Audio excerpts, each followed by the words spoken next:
उत्तर प्रदेश के किसी गांव में बादल नाम का एक किसान रहा करता था। वो दिन भर खेतों में मेहनत करता था और रात के समय उसे अपने खेतों की रखवाली भी करनी पड़ती थी। बादल के पास रखवाली करने के लिए एक कुत्ता लालू राम भी था। अरे ओ लालू रमवा, तनिक ध्यान रखो वरना हम तुम्हें खाना नहीं देंगे। और कुछ घंटों बाद बादल सो गया और फिर अचानक आधी रात को लालू राम जोर जोर से भौंकने लगा। क्या हुआ? कौन है? कौन है वहाँ? बादल रोशनी की दिशा में गया। वहाँ उसे एक मणि वाला नाग दिखा। मणि वाले नाग को देखकर बादल झट से उनके चरणों में लेट गया, नमस्कार करने लगा। नागराज, हमरा जीवन धन्य हो गया जो आपके दर्शन हो गए। जय हो नागराज जी की जय हो। उठो बादल, मांगो बादल, तुम्हें क्या वरदान चाहिए?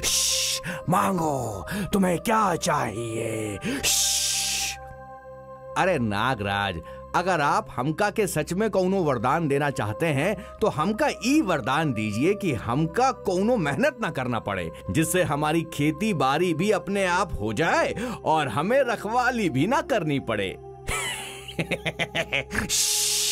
ठीक है, ठीक है, आज से तुम्हें कोई मेहनत नहीं करनी पड़ेगी।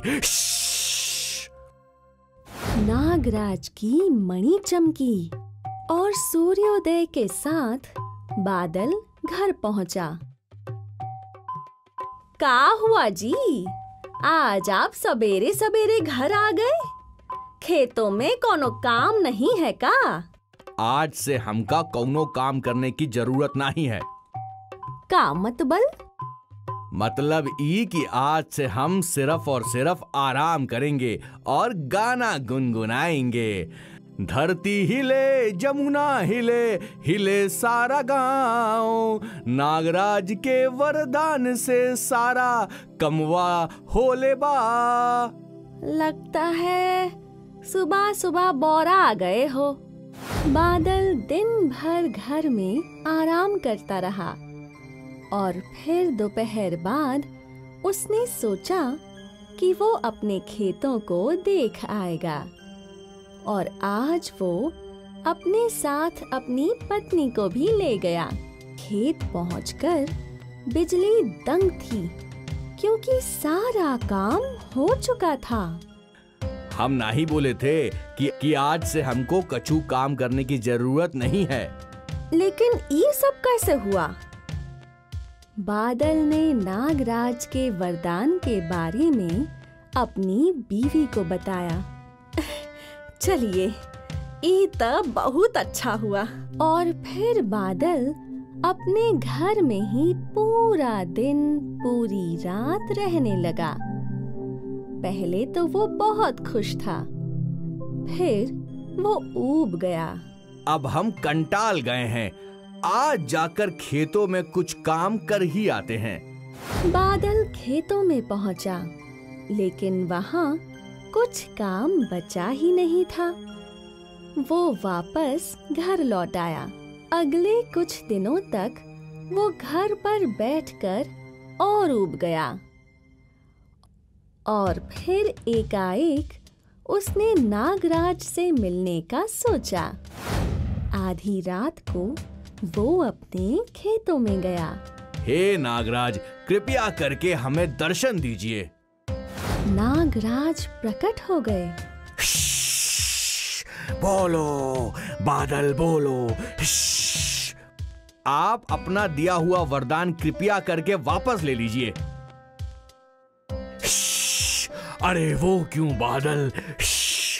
हम ऊब चुके हैं। हमें लगा था कि कुछ ना करना बहुत मजेदार होगा, लेकिन ऐसा कुछ नहीं है। हम तो कुछ दिनों में ही कंटाल गए। तो मतलब तुम्हें अपना सबक मिल गया। हिस।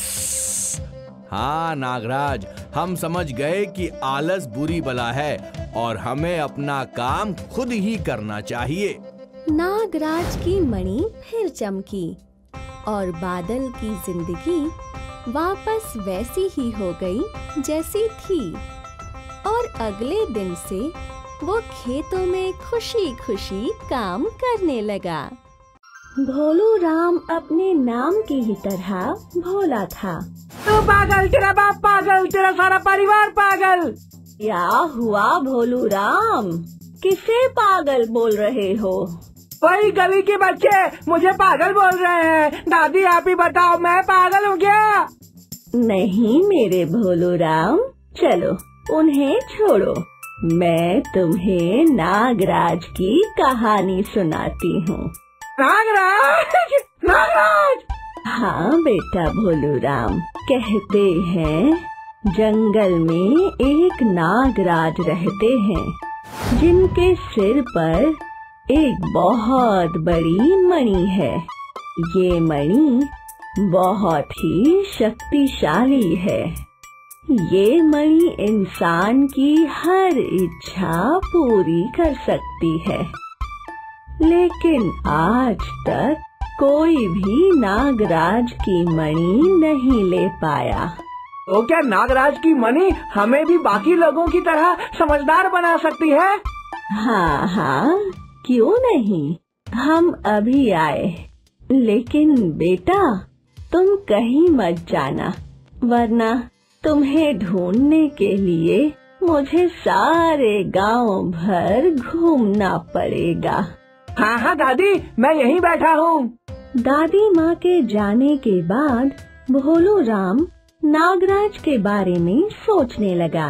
मतलब अगर मैं नागराज से मणि ले आऊं, फिर कोई मुझे पागल पागल नहीं बोलेगा। और फिर भोलू राम दबे पांव वहाँ से जंगल की ओर चल पड़ा। जंगल में भोलू राम को एक हिरन दिखा, जिसे देखकर वो बहुत खुश हुआ। फिर भोलू राम को एक खरगोश दिखा। भोलू राम ने उस खरगोश को पकड़ना चाहा, लेकिन खरगोश छलांग मार के भाग गया। बेचारा भोलू राम। अब शाम हो चुकी थी, लेकिन अब तक भोलू राम को नागराज नहीं मिले। वो थक गया था और वो वहीं सो गया। आधी रात को जंगल में प्रकाश हुआ और भोलू राम उठ गया।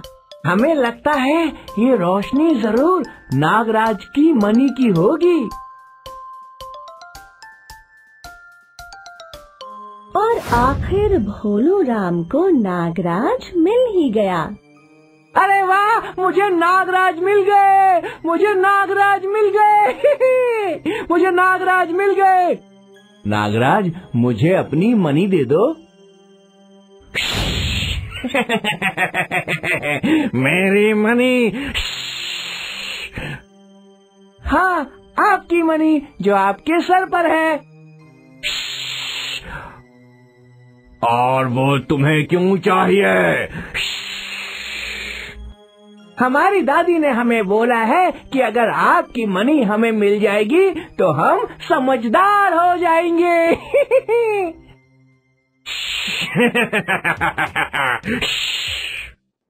आप नहीं दोगे तो हम खुद ही आपकी मणि निकाल लेंगे। अरे नहीं, अरे नहीं नहीं, रुको रुको रुको रुको। तुम्हें सिर्फ समझदार बनना है ना? हाँ। तो उसके लिए तुम्हें मणि की जरूरत नहीं है। मैं तुम्हें अभी समझदार बना देता हूँ। और फिर नागराज की मणि चमकी और एक चमत्कार हुआ। आपका बहुत बहुत धन्यवाद नागराज जी, आपने हमें समझदार बना दिया। हम हमेशा आपके आभारी रहेंगे। खुश रहो, हमेशा खुश रहो। नागराज चले गए और नए भोलू राम के साथ अगला सूर्योदय हुआ। भोलू राम अपने घर पहुंचा। कहाँ चले गए थे तुम? मैंने सारा गांव ढूंढ लिया था। मुझे माफ कर दीजिए दादी माँ, मैं जंगल गया था नागराज से मिलने और उन्होंने मुझे आशीर्वाद देकर मुझे समझदार बना दिया। अब मैं पहले की तरह बुद्धू नहीं हूँ। अब कोई मुझे पागल नहीं बोलेगा। ये सुनकर दादी माँ भावुक हो गईं और उन्होंने अपने बदले हुए भोलू राम का माथा चूमा।